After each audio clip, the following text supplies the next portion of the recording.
Are you recycling? Yeah, we are actually. Trying to reduce your carbon footprint? I've never seen you recycle in my life. I've never seen you really like your green, your green bag. Things have changed.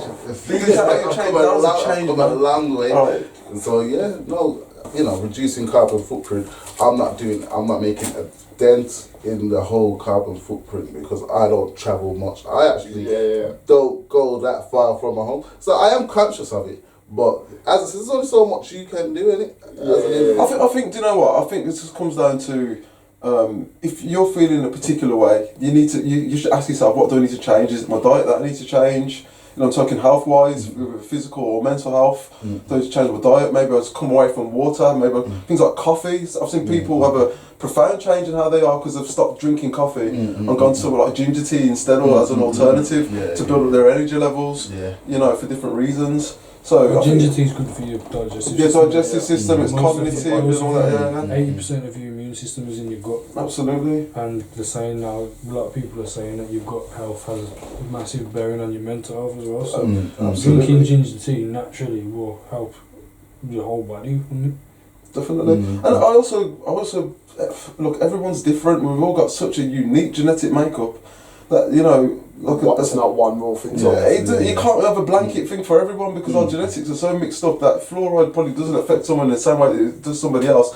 In the same way that I have one cup of coffee and I'm bloody bouncing off the walls, and somebody else that needs 2 or 3 of them to get to that point. It all depends on what your life goals are in your life choices. Your life choices are based on your life goals. If you want to live to 100 and see your grandkids, your great-great-grandkids, then you're going to have to make these choices more often. Think about it, realistically. Everyone goes on about all this health kick stuff, but no one you really know that's drinking green tea is living a good life to their 100. I don't know if it's that young, this whole lifestyle thing is that we don't know the effects of it yet. However, it's all about getting not just quantity of life, but quality of life. This is what I'm saying. This is what counts the most, and everything we do contributes towards the quality of life that 100%. Are you saying it's better to have a short happy life than a long miserable one? Yeah, well, of course. But I think it's because they talk about like rates of like the age everyone's living till they're older now. But how much people are living without morbidity? Do you know what I mean? And then you got dementia and those kind of things. The mortality rate might have gone, decreased. So a lot of people are living longer. But how many of them people are living healthy lives, functioning? Because a lot of people are stuck in nursing homes, having dementia, cancer, and they're not well people. I remember seeing my nan, she was alive, but the amount of medication she was on, do you know what I mean? To be alive is like, listen, I'm just saying it's quality of life. And the what, it's hard to say that it's how you value the quality of it, but I'm saying, some people are living longer, but it's not necessarily a better existence. I think you also have to bear in mind. Like some of the older generation now, back in their younger days, like working days, it was perfectly fine for them to work in an asbestos-filled environment. And things like that. There was very limited legislation and some of the things that they had to do. And obviously they've had a bearing on their lives further up in life. Whereas now it's the same, it's a different era now. We know people are living longer, but it still comes down to how are you looking after yourself? Are you preparing yourself to be someone who's going to rely on NHS services or whatever? Or are you still going to be one of those fit and healthy old people? I see you still jogging around. I'll be at 90. If I get old and I get dementia, you will get old. Put me out. Really? Sounds horrible to say. Do you know what? It's one of the worst. It's one of the worst. It's one of the worst. Serious, man. Would not wish it on anyone. But then you would never wish it on nobody, and you would never want to succumb to it. However, you could also choose to look at it positively. You can always draw a positive from a negative situation. Yeah, of course. So, God forbid, any one of us was to get dementia, somebody could easily say, look, well, every experience is going to be the first time you're experiencing that. And it could ultimately be, every time you see the sunrise, it's like, wow, I can't remember seeing that before. Ain't that so beautiful? But the chances are your family's going to put you in a flipping nurse. Yeah, well, that's true. Not even that. It's not even that. You've got, but because it's hard to do. It's hard for you. It's hard for them. The hardest thing is not what you have to deal with on a daily basis, but how your family has to deal with it. And the thought of thinking, how much you're gonna frustrate them and like. When I worked at my aunt's place, looking after people with dementia, because before that I knew what it was, but I never really experienced being around it 24/7 and like seeing like the elderly people who had it, how they felt about having it, and it's horrible. Like you're saying about that having waking up and seeing that experience. It's not like that because you do have memories. It's kind of like you don't understand. You've seen this before, but you can't quite figure it out. You know what I mean? Confusion is one of the worst. It's not like being a child, and that was the one thing that I learned. Like when you're looking after people with dementia, you tend to treat them like they're children, but they're not children, and they know they're not children. Do you know what I mean? It's not like they forget everything and things like that. So it's hard, man, and like I said, for the families, it's difficult. Trust me, it's probably one of the things. Like I know everyone dies, come to accept that, but I would not want to live with it, and that's how bad I think it is. Like scary as well. But everyone's different, and I'm just saying that's from my perspective. I would hope that my family would see me out. Switzerland and that. Yeah. Just do it, man. And I want them to be happy. Be happy about doing it. Absolutely. Let me rest. Do you reckon you could notice it yourself that you was deteriorating towards? Yeah, you do, because you have stages, don't you? So the first part of dementia is it's like few and far between, and then that's when you know it, and then it just increases. At that point you'd be booking your flight and that. Yeah, and there's a lot of different types. Remember, it's killing you effectively. Dementia. It's not just something that you've got and you've got it for the rest of the days. Does it destroy your brain cells? Yeah. Memory, and it's usually your long-term memory. Now, things that you don't really associate. First of all, the things that you don't associate having any emotional attachment. That's why things like music are good. So you play like old music to people with dementia, and it just kind of restores memories and things. Yeah. So they're like the last things to go. Yeah, so you can get it, and then you go through different phases. So you can get it all the way up to the phase where you can't remember how to move your body. Like people just think it's your mind, but you can't remember how to move. So you can literally just be locked in like that, just straight like flat. So well, the mind controls everything.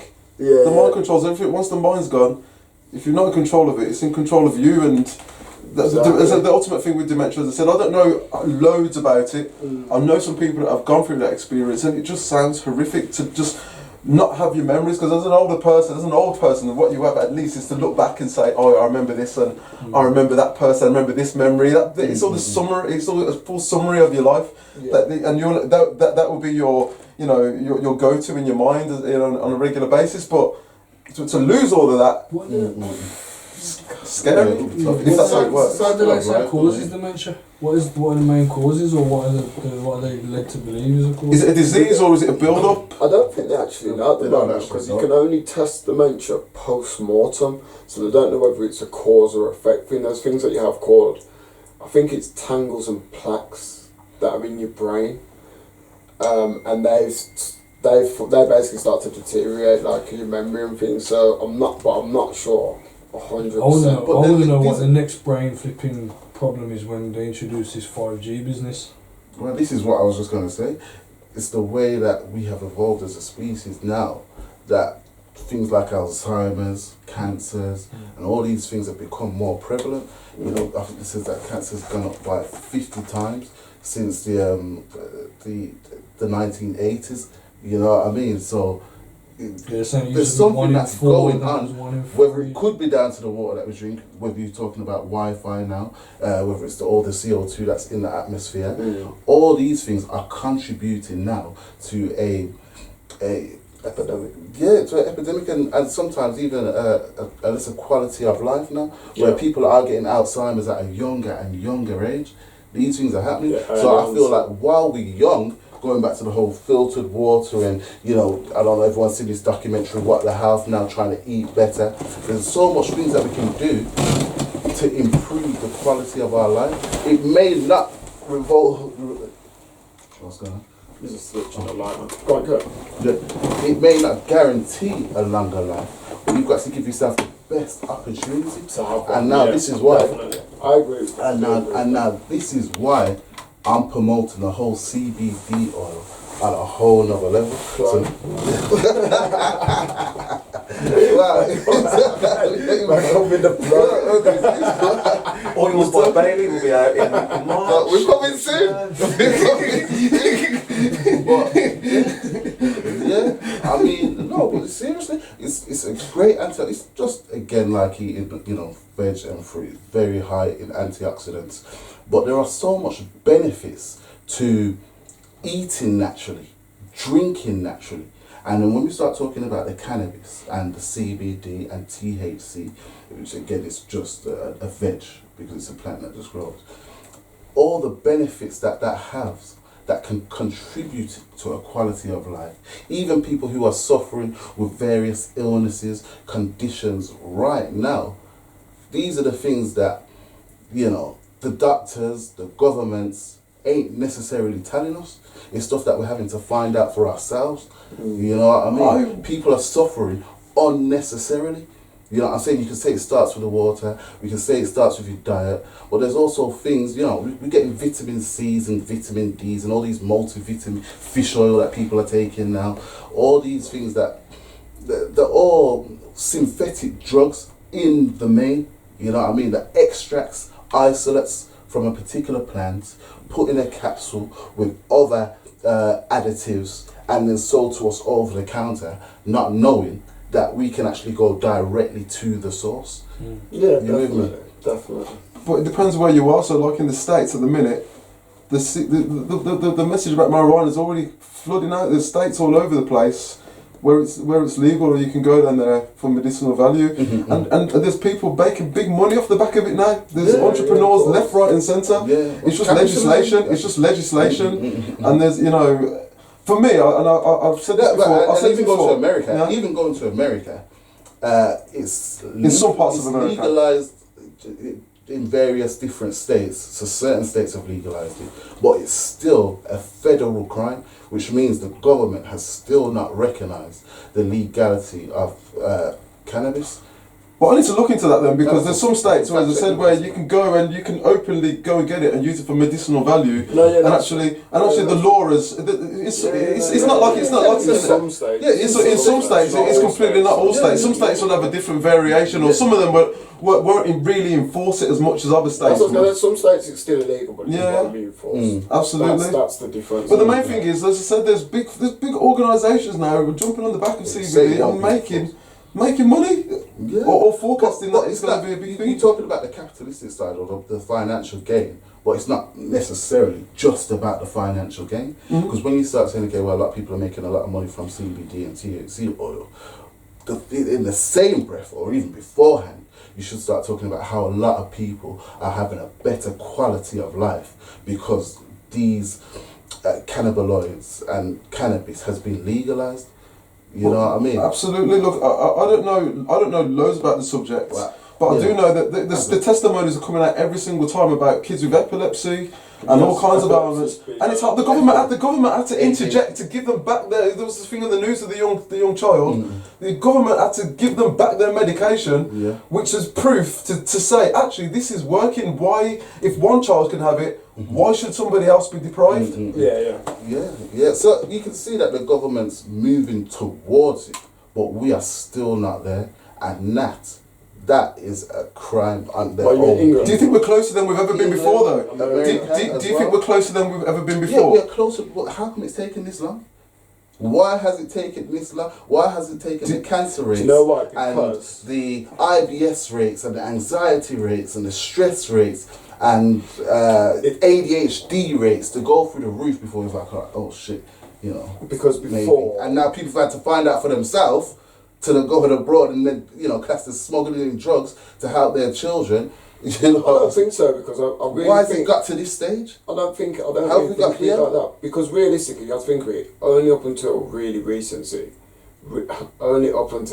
recently, people really started using marijuana as a medical tool, and 90% of the people that say they use it as a medical tool don't use it as a medical tool. They use it because they want to get high. They use it because they want the THC content of it. So making it, I believe, just making it medicinal was just a gateway to making it sellable and marketable.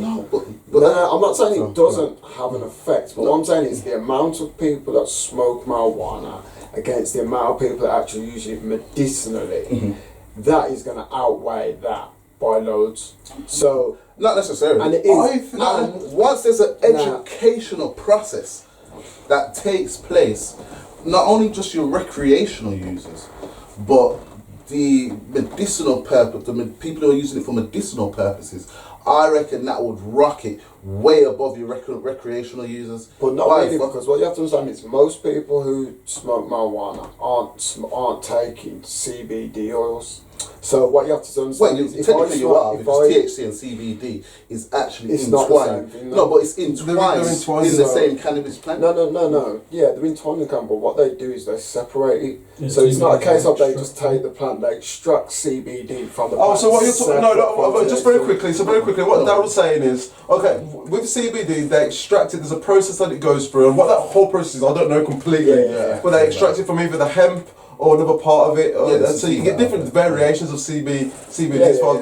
But what I think what Daryl's saying is, in the cannabis plant itself, it's comprised of a number of molecules, but the prominent ones are THC and CBD. What I'm saying is, when you take it medicinally, what they do is... And I'm no expert. If you're just taking CBD... If you're just taking CBD, that's the extract, that's an extract. And even then you can still get the flower. But what I'm saying is, when we, as, let's say people are smoking weed, no, I'm not talking about medical, I'm just taking generally. So if you bring a drug into a country, let's face it, it wasn't bought there for medical reasons, it was bought there so people could get high. Yeah, there weren't no research, it was just people are getting not necessarily, because they invented ecstasy to cure mental health issues, isn't it?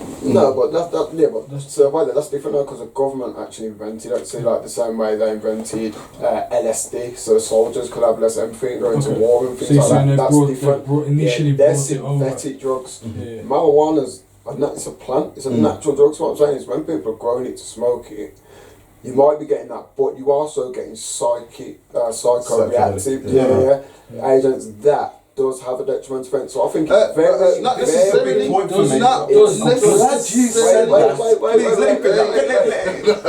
You have to be careful when you're talking about, like, and I'm not an expert on it, but there's a lot of different things. So different cannabinoids. Me and you had a brief conversation where I was saying there's something like 2, 3, there's about 6 different receptors that pick up CBD. So therefore that means you've got 6 what's the word? 2 main ones. Yeah, like it's not strange, but yeah, same type of thing, and you've got 6 different well, use of the word like that. What, receptors? No, not receptors. Types of CBD in it.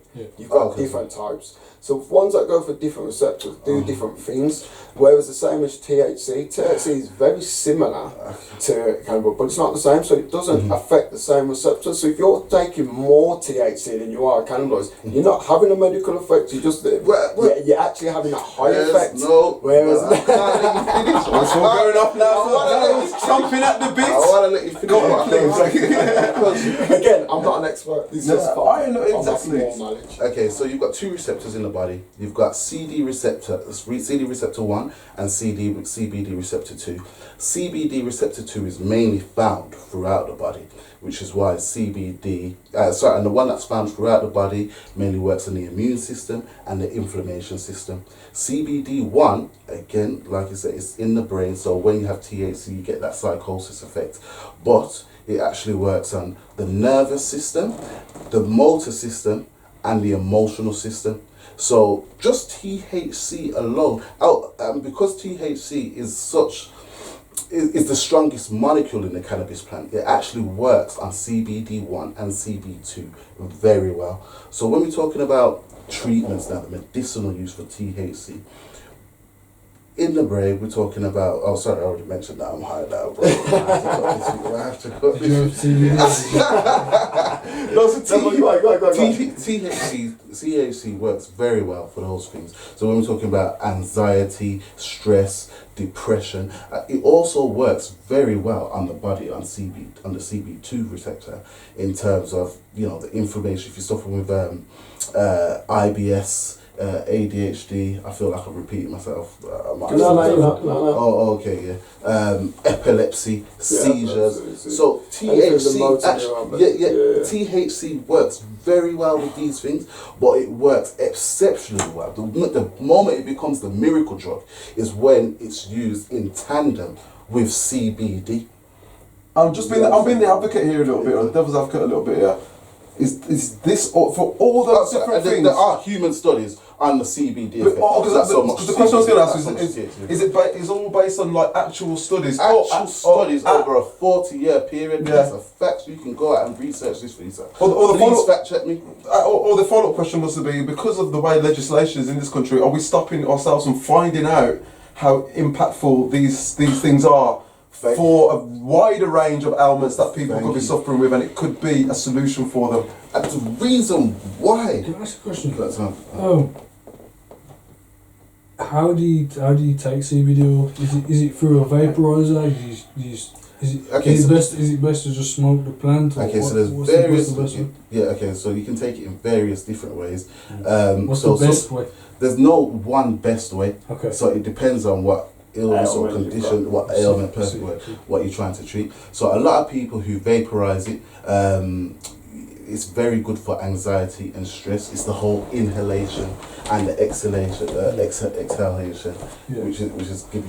which is how people feel those effects. You know, because when people are stressed and whatnot, they tend to meditate. But if you're inhaling CBD as well, it's very good for that. The tinctures, the drops that you put on your tongue, as I says, they're good for the immune system, the inflammation system. Acid taps as well. Yeah, and the capsule's also very good for that too. You know, you got a pain on your knee, you got a pain in your back. Do you use that for your pain in your neck? You got menstrual cycle problems, epilepsy, seizures. Tinctures are very good for that. And then you've also got the balms.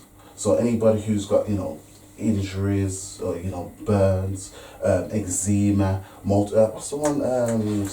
Psoriasis. I think it might be psoriasis. It's good for those sorts of things as well. So yeah, it all depends on what. On the ailment. Yeah, exactly. Was I right in saying earlier on? So one of you guys mentioned that for the vast majority of people don't use it for medicinal reasons. They use it. Is that right? Yeah, that's what I do. I've got a contrasting perspective. There's a sea change at this point in time. I'm talking about, it depends what you're talking about. If you're talking about people who go out and buy CBD oils, then yeah. But what I'm saying to you is, you have to think about it, this is a relatively new concept. So when I'm saying that when marijuana... It's the oldest. No. I think it is in this Western world. What I'm saying to you is, the drug was not introduced here for medicinal purposes. It was introduced as a high. That's it. It was introduced recreationally. I don't care what anyone says. You can look it up. There was a byproduct to that. I know opium was at one point in history was the main thing that people were using to chase a high. When they went and got it from the Chinese, and then it was become a proper epidemic, and that was the first war on drugs. I think historically. But very quickly, I was just going to say, I think people have been medicating on marijuana for self-medicating and using people might not even know self-medicating. People self-medicate using alcohol. Yeah, absolutely. It still has its negative effects. What I'm trying to say to you is, when you smoke weed, depending on the THC content, listen, CBD is not psychoactive at all. This is the point I'm making. So when you're taking CBD oils, it's not messing with your mind. If you smoke weed, and this is the reason when weed came in, young people were smoking weed, teenagers, your brain isn't fully developed at the age of 25. Absolutely. So when you're putting psychoactive drugs into it, and then you're wondering why people are acting like, I don't know what the fuck's going on. It's because your brain isn't developed enough to take high THC. So that's why now you got these young kids who are smoking a mad Starlock, and that is so high in THC. You know what I mean? You know people who smoke it medicinally, they're smoking yard weed. They're smoking. But you know what I'm saying? Though, but it's not that. It's not that high. I'm glad you said that, actually, because we had a conversation the other day, and I said the big issue we've got these days, especially I'm thinking more from the perspective of these young kids, they don't know what they're smoking. Because if you say weed, it doesn't mean it depends what kind of weed you're talking about, and all these names, these funny far-fan good names, they don't mean anything. Right, so the dealer ain't going to go to them and say, brethren, listen, smoke this year. I only have 2 of them. Don't exceed the dosage. They don't say that. It's come down to dosage. We could be overdosing.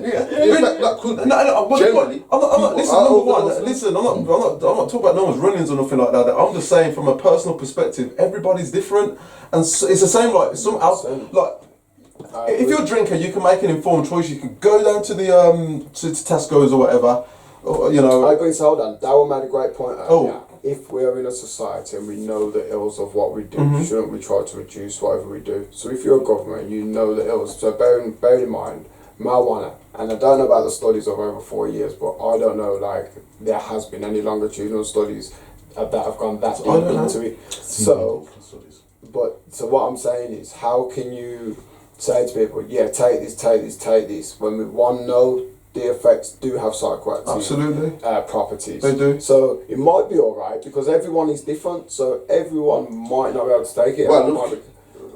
Because then they get hit with the backlash of the same thing that happened with smoking cigarettes, the same thing that happened with alcohol. You're going to get the people who like to smoke it, who think, yeah, it's great, this is our freedom and our liberty, and then you're going to get the people who are going to be like, fucking hell, man, it's like a drug. It's the worst drug there is. Why is that legal? Well, no, it's all medicinal. Relative. Yeah, but if it's medicinal. But this is what I'm saying. If you've got an ailment and it makes that, if you've got Parkinson's and your quality of life is terrible, it's going to make life a lot better for you. If you don't really have any ailments and you decide to start smoking, because actually smoking weed is good for Parkinson's, isn't it? Smoking it, chills you out, it calms down. And vaporising. Yeah, but what I'm saying is you get that, but if you didn't smoke and you use the CBD, you get that same effect, is what I'm saying. But what I'm saying is, I've never smoked to think I've got Parkinson's. Like, I smoked because I wanted to. I'm just saying. People. What I'm trying to say is drugs. All drugs are just relative. Same as smoking. It's like I'm not saying I can someone might have terrible nerves, and the only thing they can do to calm their nerves on a daily basis is go and have a cigarette. Yeah, it's probably detrimental in the long run to their lungs and probably to their nervous system as well, because they're not dealing with the issue firsthand. But if it makes the quality of their life better to them, they may want to smoke. And as I says, for somebody who's suffering from any type of ailment, it is a good thing to take, then let's say.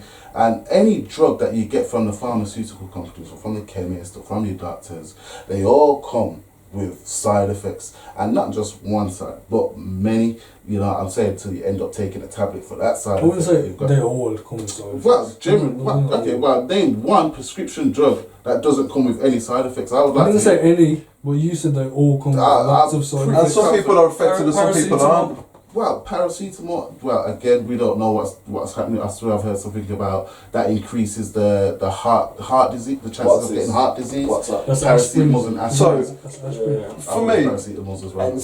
on that point, Darryl, so for me, let's look at like marijuana as a medicine and look at aspirin as a medicine.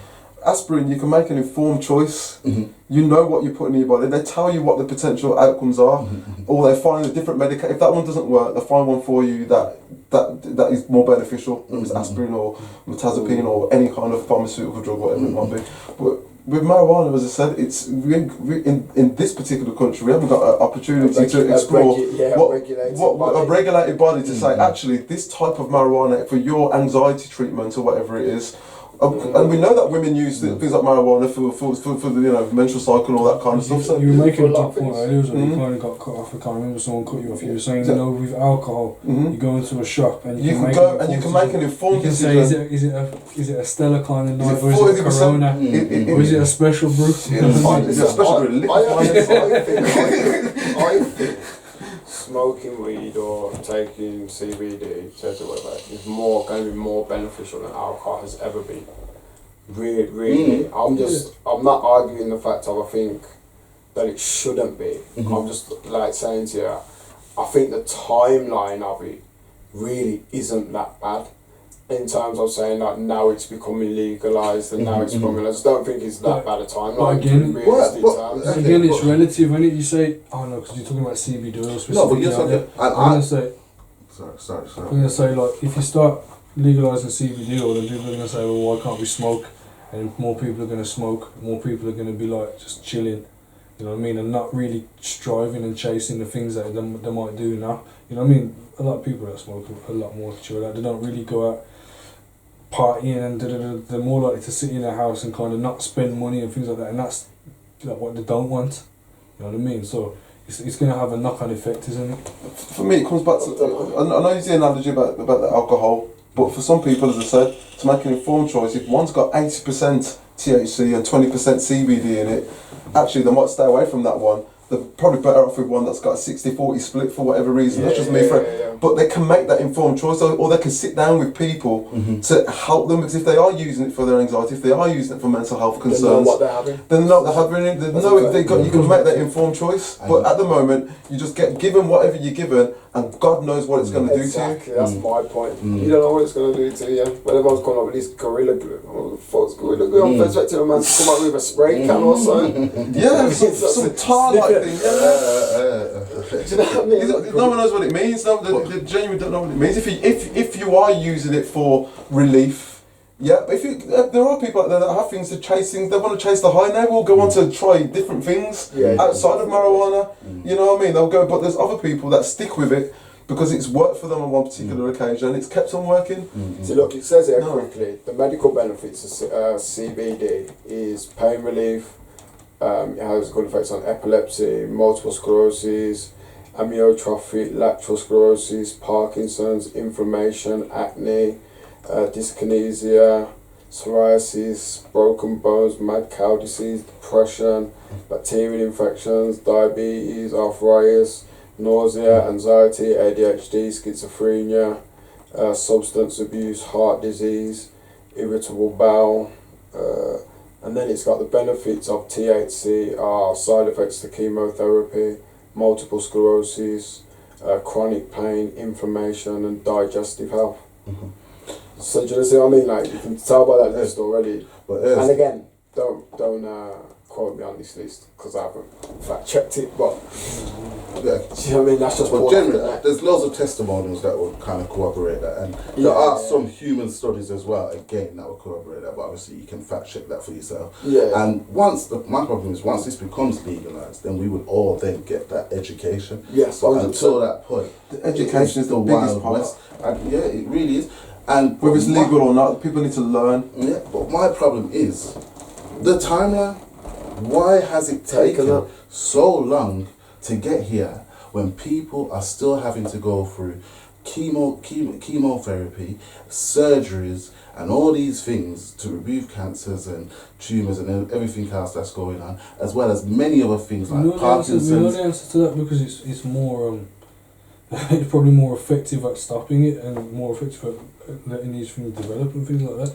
Well, how do we know that? How do we know that chemotherapy and operations are more effective? No. I'm saying the CBD probably is more effective, and that's not a good thing for pharmaceutical companies. And pharmaceutical companies essentially wield a lot of power, don't they? Exactly. So the timeline is fucked up.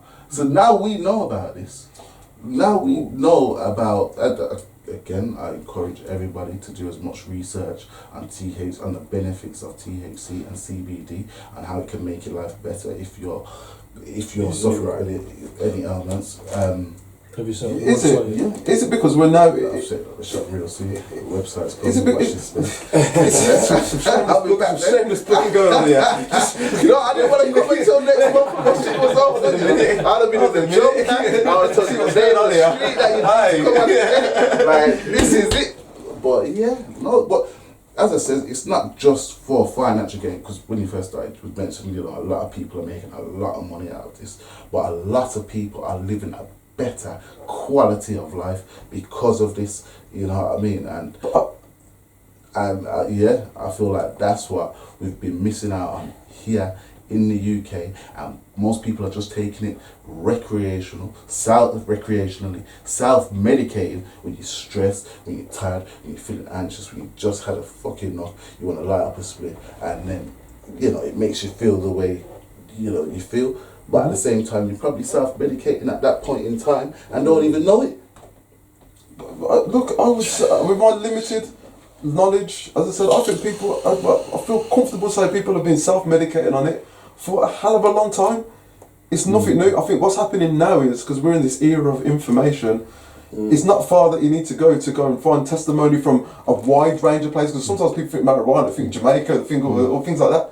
But the reality, you think about it, it's kids in Australia and kids in suburban America that are actually benefiting now from something that was highly prohibited. But actually now it's all coming out, and it's getting harder and harder to contain. And that's why places around the world are now just saying, right, we just have to just legalise it now and monitor it and see what's happening, because you can't deny the fact that people are getting better off it.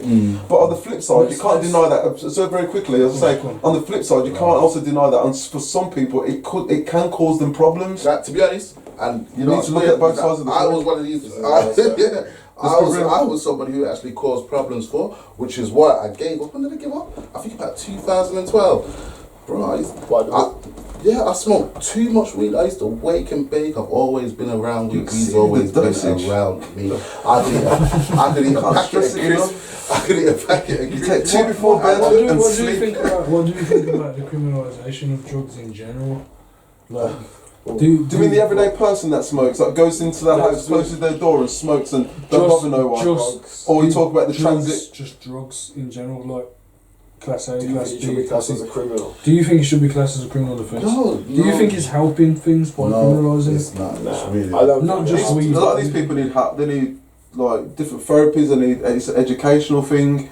But yeah, there's probably some mitigating factors why they're criminalised. It's criminalised because prison systems have now become privatised. There was always benefits to the governments to have people locked up for whether it be racially motivated or monetarily motivated.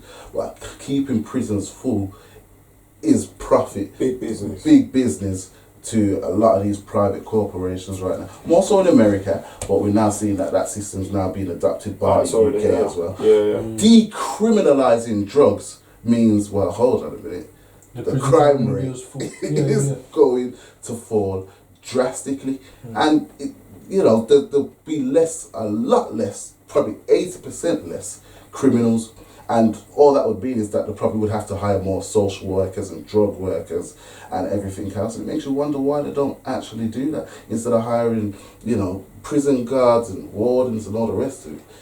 Again, it just comes down to surely it's financially motivated and let's say racially motivated as well. And I think you probably hit the nail on the head. Yeah, Next subject. I agree. I think I don't think there's a need to criminally classify drugs, because as you've seen, like we've already talked about, pretty much everything that you put in your body is dangerous as a drug if it has a chemical makeup. Anything can be poisonous in it, depending on the quantity. Yeah, so it's a case of, it's just a control thing, like Darryl says, like deeper than like a racial thing. And the money thing, it pays to have people in jail, so you need a reason to put people in jail. And I think drugs, not unfortunately, because don't get me wrong, drugs are not good. Don't think by any sense in this thing where I'm saying that. Nah. I don't think anyone's saying that. I'm not saying that, but again, there's always two sides to a coin. So whilst I'm not saying that drugs are good and everybody should be taking them, we was talking earlier before we started recording about DMT and ayahuasca and some of the spiritual journeys that those so-called drugs, again, which naturally come from plants, take you on and can give some people more of a purpose to life, more of a... Can I just add something? Why is it that when we talk about drugs that have been classified as recreational or whatever, and we still say drugs, when we talk about drugs from pharmaceutical companies, they're still drugs. But we talk about medicine. They're all chemicals. They're all... But what I'm trying to say is, someone says to you, "Oh, you do drugs." I'm like, yeah, what? You don't have paracetamol, you don't have aspirin, you know what I mean? If someone says, "Oh, you do drugs," everyone does drugs. Yeah, but that's just how it's been socially informed to you, and it's drugs. Yeah, they use drugs as a dirty word, don't they? Exactly. Why is it a dirty word? There's a perception from some people that people who are on drugs just because they want to just zoom off and get high as they possibly can. Escape. But the reality is, there's some people that just use it to maintain a balance, a balance within themselves, and once they've reached that balance, they don't need to go any further. They're happy to stay in that balance zone. And some things like marijuana, according to their testimony, helps them to maintain that balance. But on the flip side, there's some people, there's some types of weed, drugs or whatever, skews that balance off too far in one direction. It doesn't give them balance. It destabilises them, and metabolizes things differently. And it comes back to, I can't keep stressing this, it keeps coming back to, because they can't make an informed choice. They can't sit down and talk about, or even know, you've taken the time to research and look into the molecules and all the science behind it all. But some people don't, it's just, I'll give me that, this one's, I've got this new pucker thing, and they smoke it, but they don't know, and then the ramifications soon come afterwards. Don't they have like specialised chemists for it now in America and in the States? Dispensaries, yeah. So you can go there and they can say, well, we've got. You have a consultation. You have a consultation to talk about.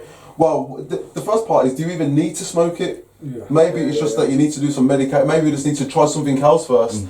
But actually, for some people in some more extreme cases, actually, I'll tell you what, try this, and give it a go. That very quickly, for me, the big difference is like.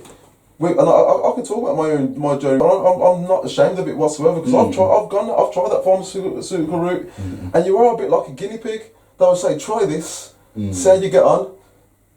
But then if that doesn't work, you try the next one. And the big thing is basically can you get to the one that is right for you before the other ones that probably cause a bit of damage? Some people are lucky that for the first one that they go on. I'm not here to dispute pharmacy, because you know what, if an individual finds something that works for them and gives them back their quality of life, I'm not going to dispute it. I'm not going to dispute it. They can live their life, you know what I mean? So, but with marijuana, as I said, what's the difference between someone being able to have that consultation, to try something? What are the side effects? We know the side effects are you probably eat more. One thing I would say is that the side effects are, from what I know, the side effects are heavily limited in comparison to what some of the things on the pharmacy. Because I noticed I was mashed up by certain things. You know what I mean? But this is what I'm saying. So your body there. It was different. It didn't deal with certain things that way. So what you have to look at is the fact of, people are talking about, but they know that this has done X, Y, Z to so many people. The sampling pool here for drugs is probably large, but I don't know the numbers. But you're saying drugs are good. I would say I didn't say drugs were good. I didn't say all drugs were good. Synthetic ones, and a lot of the drugs that are out here at the moment are synthetic ones. The drugs that I was talking about in particular was plant-based. And generally, what you find in a plant is you'll also find in the human body as well. So I was talking about DMT, how DMT is found in the brain, how cannabinoids, which is THC and CBD, naturally occurs in the body through endocannabinoids. You know what I'm saying? So there are drugs that we call them drugs, but they could also be called plants, like people were saying. You know what I mean? But I wouldn't say drugs are good. No. The only thing about decriminalising, say you decriminalise weed over here, it's going to have a domino effect on it. People are going to start saying, well, what about mushrooms? Or what about, because it's already started in America, they're talking about decriminalising mushrooms now, aren't they? Yeah, I don't know the backstory behind it, or what the impacts have been, or so the way the powers that be see is like, once we allow one, the rest is just going to start coming in. Well, why can't we have this? Look at the benefits of this and look at that. Yeah, but then, but again, if mushrooms are naturally occurring in the ground, there may be an argument for it. I'm not too sure what the argument may be, but again, but drugs in general, especially the synthetic ones, which was talking about, like cocaine, heroin, they go through so much different processes. You'd be horrified about some of the things. They don't want to get into that argument. If they get into that argument, you're talking about synthetic drugs. Look how many synthetic drugs we take for ailments from pharmaceutical companies. A lot of them are synthetic, aren't they? But my point is, once they legalise them, let's say they legalise heroin and cocaine, an educational process would surely have to follow. It would then probably be a part of the curriculum, so where it's not just a taboo thing that you're finding out at a flipping party or a festival. You're like, oh shit, pill. Like, you go in there kind of knowing like, what the pills are, what's in them, and how it may or may not affect you. You know what I mean? It kind of makes you a lot wiser too. It's funny in Holland. I was going to say people don't smoke that much than like natives, and a lot of it's legalised, and they don't really touch it. Teenage pregnancy, like, do you know what I mean? For somewhere where, do you know what I mean? Because the people inform. And they've got a menu. They have a menu. They have a menu that they can look at about the different types of strains, And some people will find, most people find the strain that works for them and stick with it. Let's stick with it. Why do I need to venture, mess around with something else? Unless you are one of those individuals that are chasing the high. But the reason why some of those people are probably chasing the high, there's probably some underlying reason why, and that needs to be addressed in a different way. Maybe I don't know. So. It's time. It's quarter. 7:45. Yeah, but I don't know, man. I'm one of those people who's very just sensitive about the information that people give out. It's not even so much, you know, when you tell me it's like I know your arguments for CBD, but I feel like people are pushing that argument a lot, but they're neglecting the other side of it. So it's kind of like, yeah, now it's good for you. Yeah, you should do this, you should do that. And I'm like, well, what's it good for? How is it affecting my body? And to what point is it tipping tipping point? Yeah, like, because I know, like, I've smoked for years, so I can tell you that, me personally, I feel like weed has had an adverse effect rather than a great one. So whether it has helped my digestive system, it's still fucked with my mind over the years, and I know it has, period. So whatever else it's doing, I know that it's done something up there as well. So I think it's you have to be careful when you're pushing it, because it is, for every person it's different. You've got to acknowledge that. You must acknowledge that. I think Shaq mentioned it from the get-go. That then comes down to dosage, and nobody can then really say what the correct dosage is for each individual. I don't think it's solely about dosage. Some people just don't metabolize it. Some people are actually allergic to THC. Exactly. I was going to say, what about when you have allergies to like aspirin? You have allergies to paracetamol. You can be allergic to it. That is also true. The point I'm making is, if it is a medicine and it appears that it is, what is stopping it from going through the same process as other medicines, and then giving people a wider option about how they keep themselves in a good quality of life? But it will do now. It will do now, and I think it was something like other medicines went through the same process, man. You have to think, like, a lot of medicines, even synthetic medicines, which generally is what we use now. They try them, they don't work. They're not even illegal at the start. They try them, like they use them on soldiers, they use them on people, and they think, fuck, actually, nah, this isn't good. So then they get banned, and then they revisit them, and then they see what's happening, and then that's just how it works. I don't think 60 years. I think a lot of those synthetic drugs, they know it's fucked up, but they thought, alright, cool, let's get a quick profit. But I'll be surprised if Spice and Black Mamba had human trials, you know, because if they that's different, because I don't even think Spice is like meant to be a drug for you. I don't even know what Spice is, but I'm sure it's meant to be some like. I think it was some synthetic cannabis that a lot of people are smoking in the jails, and but that's it's not. But before it's horrible. It's horrible. I've seen the effects that members have on people. Like I'm talking about like in hospitals. I've walked around there and seen people coming in there and walking around there like in a complete mess. You see them in the streets. They're homeless. I've been in Doncaster and it's horrific. I'm not saying just there in particular, but you got sense of Wolverhampton. You see these people like actual zombies. But it's scary. So a lot of these drugs or synthetic drugs that come onto the market don't necessarily have to go through the WHO or through a whole, legalised. Generally, past the FDA, and sometimes they don't even get that far. They just sell them until somebody then says, actually, we shouldn't be selling these things on the shelf. And then the FDA may have come up with some study, or the WHO would have come up with a study, and then they would then get taken off the shelves. You know what I mean? But with CBD and THC, these are the oldest treatments, medical treatments, or ailment treatments known to man. This was being used, hundreds of years ago, not just for drugs, but to knit clothes. They're the old. I get that. I get what you're saying. Absolutely. So much different uses. Now, though. But so it's unfortunate, and that is not being picked up as something that should have had more money invested in it, to have more human trials, so we would know the true effects and benefits of it. But here we are. So in this era of information, as I said, I can go on Instagram or YouTube or anything there and get 5 or 6 different renditions about CBD. there'll be different alternative kind of viewpoints about it. Where is there somewhere I can go to from a UK-based studies to find out what are the actual black and white facts? Because I'm a facts man. I like facts. There are some studies. There are some studies that are actually. You have to go to journals, don't you? And some of them are. I don't trust nothing. It's in a scientific journal. I don't trust it. But even in scientific journals, I want to see the research. That's what I'm talking about. But I feel like when you read an article, you're always getting a biased one-sided view. Because somebody's paying for that study for it to come out with some sort of is the finding. No, but I think in studies they're more reliable because you have to show proof of that. Exactly. I'm not saying you don't get one or two people that ain't gonna fudge it because they want to make it, monetize it or do whatever. But I think I have a optimism when it comes to scientists and science, and I do believe that good scientists just want to know the truth.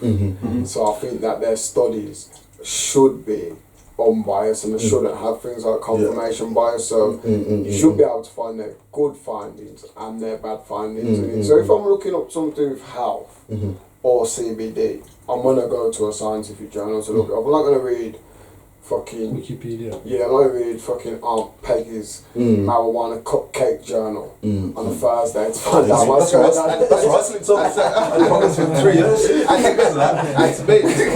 And to make this point, I know I may have, and it may seem like I'm giving medical advice.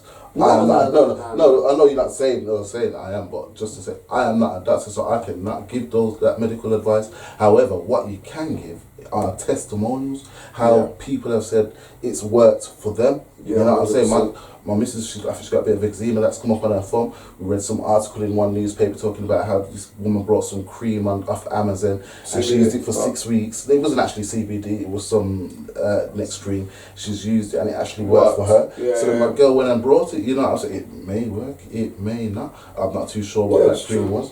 You know what I'm saying? But CBD, you've got a lot of testimonials to kind of back that up, and the fact that it's natural, there are no chemical additives. The CBD side, again, as I says, you would have to do the research yourself, and anybody claiming to know and give you medical advice from a medicinal perspective, you're wrong to do so, and you can actually end up getting yourself sued. But this is where me and you are. I've 100% agreed on this whole way through. I think CBD is good. I think THC is not so good. That's all I'm saying. I just think when people take it, like I'm saying, they know what you take, That's this is what it comes back to 100%. That informed choice and know what you're smoking. The CBD argument, I don't think there's much of an argument now because you can go Holland and Barrett and buy it. It's 5 years ago to think you could get any kind of marijuana product in a high street store like that. It tells you that something's moving on a little bit. And I know you might have your viewpoints on the type of quality or whatever it is and all that kind of. Even just the fact that they've got a product in there, you know what I mean? Yeah, you know what I do CBD? Do you know anyone who does CBD? Yeah.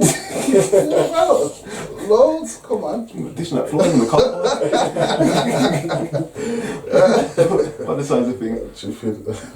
Yeah, as I said, I think you've made it to a point where you can go and speak to your doctor, and your doctor can have a conversation with you about other alternative things. But at this moment in time, they just can't. Some of them probably do. I won't say all doctors wouldn't want to have that conversation about other treatments, but they just can't because they will get struck off in a heartbeat. That's based on my limited viewpoint about the whole subject. People, if you want to go to your doctor and talk about it, go and talk about it. You've got something called I would agree. Patient confidentiality. You can say anything to your doctor, they can't say nothing to no one. So just ask them. Yeah, but he's not going to lean into you and say, "Listen, Brethren, you're smoking too much," but I see where you're coming from. But I'm on one a night. I have 2 before bed and a cup of tea and I'm cool. They can't say that. But you know what's fucked up is that the doctor won't necessarily have the answers.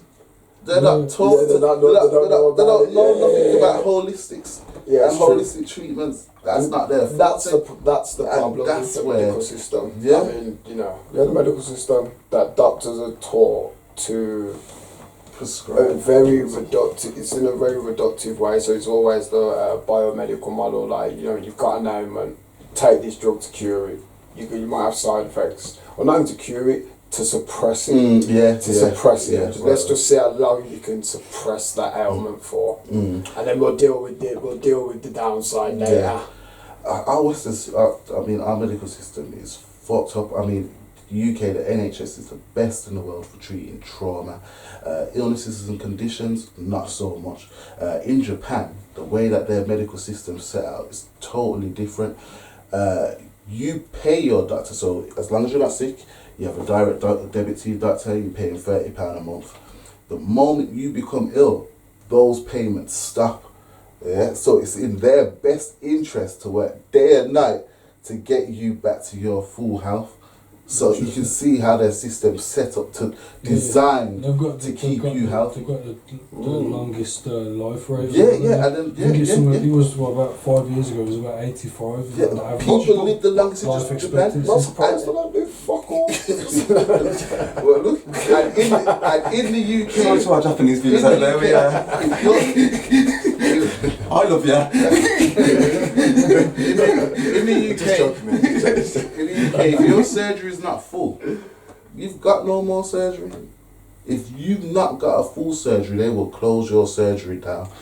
That is a fact. That's why everybody's blaming, the Polish and the immigrants, because, every time they go to the doctors, they can't get to see their doctor because their surgery is always full. It's designed to be so, and no matter what condition you go to your doctor with, 9 times out of 10, you're coming out there with pills. Very few times, and generally it's when you request it, that they may offer you counselling or cognitive therapy or something that doesn't involve some form of exercise. Diet change. Very rarely you actually have to request that. I want to see a physio because my back, these tablets you give me that ain't working for. Just something simple. But I promise. So it's all designed to make money.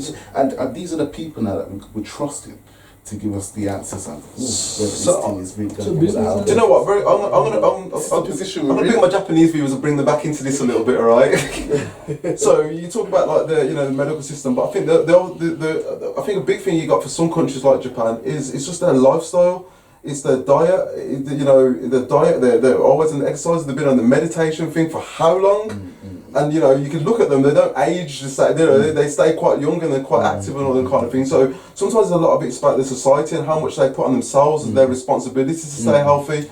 Whereas in this country, as I said, people sit in their cars all day long and there's you've got McDonald's in every single corner, you can turn your head around, and it's a whole different ball game in terms of but the point I'm making is, the biggest point I'm making is, I think it's the biggest your own responsibility to keep yourself away from the doctors in the first place, and that can be through plant-based medications, which includes food, plant-based foods, but also plant-based medications like CBD and potentially other types of derivatives of marijuana or whatever it might be. But whatever it takes to keep you in a good place, people should have an informed choice. That's my personal viewpoint, and they just don't at the moment, and it's scary what the outcomes are for people who get the worst end of it, because things like schizophrenia, they're not to be fucked with. It's one of the most horrific things that someone could really experience. And when you talk to I've talked to people face to face about they've had experiences from when they were like 13, and I can just kind of try to imagine it. I had a brief insight into it when I had a brief kind of moment with psychosis, and then that was just like a short venture into it. But this is what people, that experience really helped me to really try and see things from their viewpoint, and in terms of that is their life every single day. And they will openly admit at one point in time they took something or they smoked something which definitely contributed towards them now having to live that kind of existence. So I'm bringing it back to what Aaron said. You've got to look at both sides of the coin. I think that's a sensible thing to do if you're going to look at it sensibly. And then move that forward to giving the people an informed choice, or giving them the information so they know what it is that they're smoking, because these things could either help your life for a long time or it can smash you to pieces, and that will be the story of you. Excess is a fucked up thing, man. Sometimes you do. Everything is balanced. Everything is balanced, but you got to know where the balance is. And if you don't know where the balance is, you're at the mercy of a lot of things. I think it's so important to understand what you're putting into your body, whether it's food, drugs, alcohol, whatever. And a lot of things now, so like the food type of things now, loads of information about what you're putting into your body. Like I said earlier, alcohol, you could walk into Tesco's and you know what you're putting into your body. I know this drink is going to mash me up. I'm going to stick with a baby sham. That's me. That's a baby sham. It's out there. But people can make an informed choice. Actually, I'm on Desperado now, actually, so I'm upgraded. Upgraded. I don't know if it's an upgrade. Shut up, man. Alright, man, that's it, folks, for today. Yeah, man. Talking about, the benefits of CBD. Mm-hmm. First of all, I want to apologise to all my Japanese fans. Research, fact check. But I think that was the message of the podcast, though, really. Everyone had got a little insight, and just hopefully that people, research, know. But listen, that's life. In everything in life. Don't trust what they're telling you.